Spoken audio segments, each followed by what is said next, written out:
श्री गणेशाय। जय हो भगवान रामचंद्र जी की। अध्यात्म रामायणे किष्किंधा कांडे तृतीय सर्गः। हिंदी अनुवाद। आज श्लोक 21 से आरंभ। त्रुटियां ना हो या कम से कम हो, इसका प्रयास रहेगा, किंतु यदि फिर भी हमसे त्रुटियां हो जाती हैं तो आप सभी गुणी श्रोताओं से हम क्षमा मांगते हैं।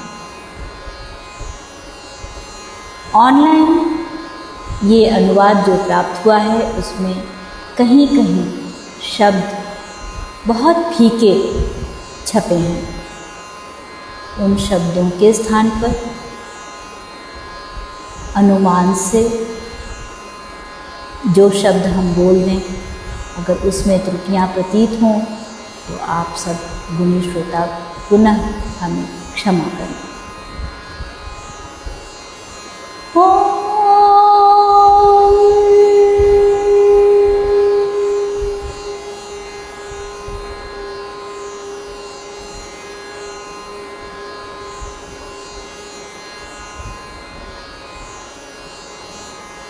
हे शुभे, मन ही संसार है और मन ही बंधन है। उस अनात्म वस्तु मन के साथ अन्योन्याध्यास से एक हो जाने से ही यह आत्मा तद्गत सुख दुखादि के बंधन में पड़ता है।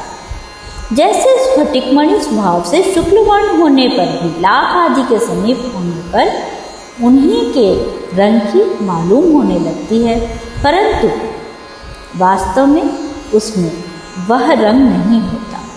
वैसे ही बुद्धि और इंद्रिय आदि की सन्निधि से आत्मा को उसी प्रकार संसार की प्रतीति होती है। आत्मा अपने लिंग अर्थात पहचानने के साधन मन को स्वीकार कर उससे प्राप्त होने वाले विषयों का सेवन करता हुआ उसके राग द्वेष आदि गुणों में बंधकर विवश हो संसार चक्र में फंसा रहता है। पहले वह राग द्वेष आदि मन के गुणों की रचना करता है और फिर उनके योग से नाना प्रकार का कर्म करता है। वे कर्म शुक्ल अर्थात जप ध्यान आदि, लोहित अर्थात हिंसा में यज्ञ याग आदि और कृष्ण अर्थात मद्यपान आदि पाप कर्म 3 प्रकार के होते हैं। उन कर्मों के अनुसार ही उसकी गतियां होती हैं। इस प्रकार यह जीव कर्मों के वशीभूत होकर प्रलय पर्यंत आवागमन के चक्र में पड़ा रहता है। श्लोक 25। प्रलय काल में सब भूतों का लय हो जाने पर भी अपने कर्ता भोक्तापन के अभिनिवेश से यह अपनी वासनाओं और कर्मों के साथ अनादि अविद्या से आच्छादित हुआ रहता है। जब नवीन सृष्टि आरंभ होती है तब यह विवश होकर अपनी पूर्व वासनाओं से युक्त मन के सहित घटी यंत्र के समान फिर उत्पन्न हो जाता है। जिस समय किसी विशेष पुण्य परिपाक से इसे मेरे भक्त और शांत चित्त महात्माओं की संगति मिलती है, उस समय इसका चित्त मेरी ओर लगता है।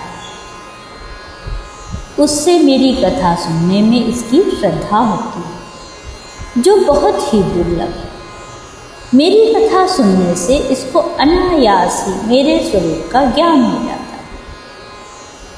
उस समय गुरु कृपा द्वारा तत्वमसि आदि महावाक्यों के अर्थ ज्ञान से तथा स्वयं अपने अनुभव से भी यह अपने सच्चिदानंद स्वरूप अद्वितीय आत्मा को देह, इंद्रिय, मन, प्राण और अहंकार आदि से पृथक जानकर एक क्षण में ही तुरंत मुक्त हो जाता है।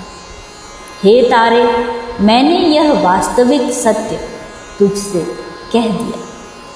मेरे कहे हुए इस परमार्थ ज्ञान का जो अहर्निश मनन करता है उसे सांसारिक दुख कभी स्पर्श नहीं करते। तू भी शुद्ध चित्त होकर मेरे इस उपदेश का मनन कर। ऐसा करने से क्लेश कलाप तुझे छू भी न सकेंगे और तू कर्म बंधन से मुक्त हो जाएगा।